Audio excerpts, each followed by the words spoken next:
اليوم كما ذكرنا في رسائل سابقة الجناح يشهد إقبال كبير. منصور سليطي قسم الاستقبال، اليوم إقبال كبير من الزوار على الجناح. نعم. وأنت يمكن شاهدت الطابور الطويل فتكلمنا عنه.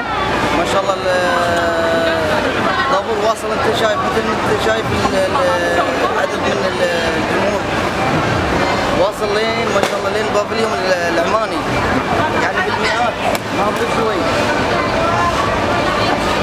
طبعا هذا الطابور طويل اكثر من ومنتظرين.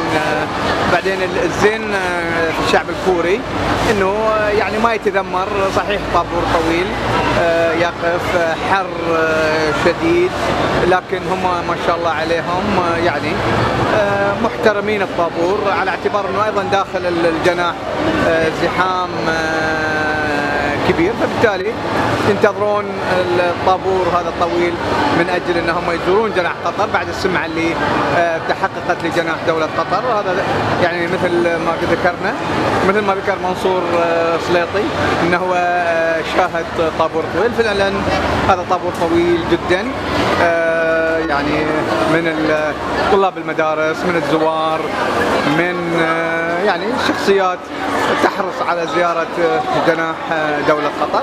هذا طبعا اليوم على غير العادة يشهد هذا الجناح إقبال كما تعودنا طبعا في رسائل سابقة، أنه الإقبال على الجناح مستمر، ونأمل التوفيق لكل من يعني يعمل في جناح دولة قطر.